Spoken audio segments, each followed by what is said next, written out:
Welcome to RG9 TV news.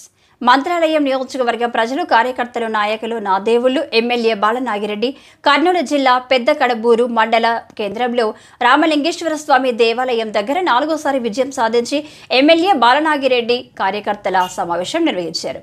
MLA మాట్లాడుతూ ప్రతి కార్యకర్త కుటుంబాలకు అండగా ఉంటారని, నన్ను 4వ గెలిపించిన నా దేవుళ్లు, నా నియోజకవర్గ ప్రజలు, కార్యకర్తలు, నాయకులు ఎవ్వరూ భయపడొద్దు. నా కుటుంబం మీరంతా కూటమి ప్రభుత్వాన్ని 6 నెలలు టైం ఇద్దాం.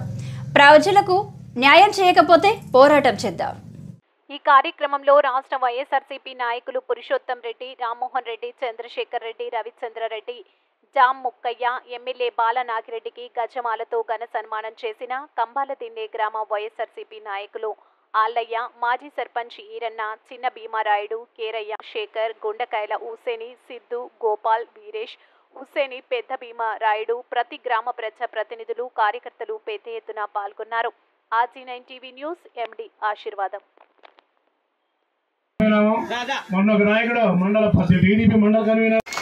నిజంగా చెప్పాను, అది నా నియోజకవర్గ ప్రజలే నా దేవుళ్ళని సభాముఖంగా చెప్తున్నాను.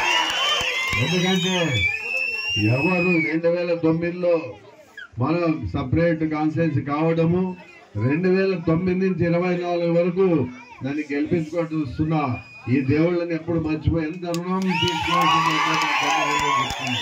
ఎందుకంటే రాష్ట్రంలోనే ఎంతో మంది మేధావులు, పెద్ద పెద్ద వాళ్ళు సోలిపోయినా, మినిస్టర్లు సోలిపోయారు. మన పార్టీలోనే చాలా మంది సోలిపోయినా కూడా మన కర్నూలు పార్లమెంట్ లో ఒక ఎమ్మెల్యేగా మంత్రాల నియోజకవర్గం నుంచి నా నియోజక ప్రజలు ఎప్పుడు మా ఎమ్మెల్యే ఓడిపోకూడదనే ఆలోచనతో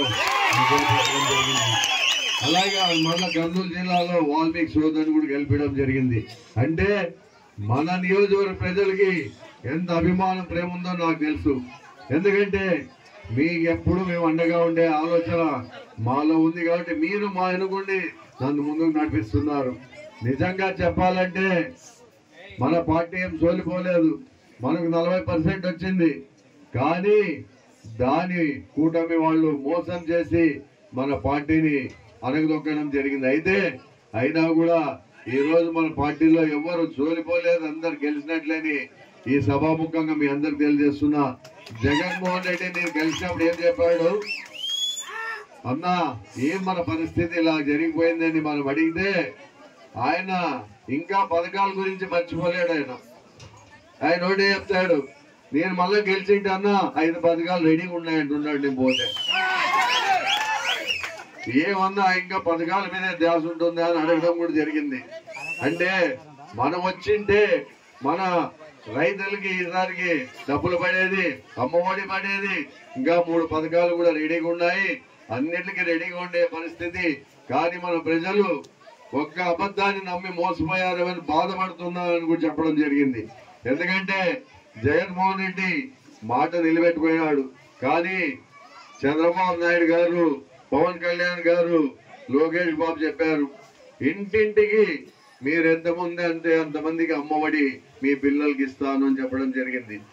అలాగే ప్రతి ఒక్క 18 ఏళ్ళు దాటిన వాళ్ళకు 15,000 ఇస్తామని చెప్పడం జరిగింది. పెన్షన్ మాత్రం 4,000 అన్నాడు, ఇవ్వడం జరిగింది. కానీ ఇంటింటికి అమ్మఒడి ఇస్తాడో లేదో మనకు తెలియదు గ్యారెంటీ. ఎందుకంటే ఇంకా మనం టైం ఇవ్వాలి, వాళ్ళకు కూడా 6 నెలలు టైం ఇస్తే గానీ వాళ్ళ పరిస్థితి కూడా మనకు అర్థం కాదు. ఎందుకంటే ఈరోజు ఏదో మనం మాట్లాడిపోయినాక వాళ్ళు ఇచ్చినందుకో ఆ రోజు ఎమ్మెల్యే మాట్లాడేది దాన్ని మనం విమర్శించే పరిస్థితి కూడా ఉంటుంది. కాబట్టి తప్పకుండా వాళ్ళు మాట ఇచ్చిన ప్రకారం జగన్మోహన్ రెడ్డి లాగా మాట నిలబెట్టుకుంటారనే నమ్మకం వాళ్ళు పెట్టుకుంటారో లేదో నాకు తెలియదని సభాముఖంగా తెలియజేస్తున్నాను. ఎన్నో చెప్పారు, ఎన్నో దౌర్జన్యాలు చేశారు. 5 సంవత్సరాలు మనము ముఖ్యమంత్రిగా జగన్మోహన్ రెడ్డి ఉన్నప్పుడు ఆయన ఒకటే చెప్పారు, ఎక్కడ గలాట్లు చేయకండి, దయచేసి మనం అందరు కలిసిమెలిసి ఉండాలి అని చెప్పడం జరిగింది. కానీ ఈ రోజు ఎక్కడ చూస్తే గలాట్లు జరగడం జరుగుతుంది. కానీ మన కాన్స్టిట్యున్సీలో మాత్రము జరగలేదంటే అది మన ధైర్యం, మన కార్యకర్తలు.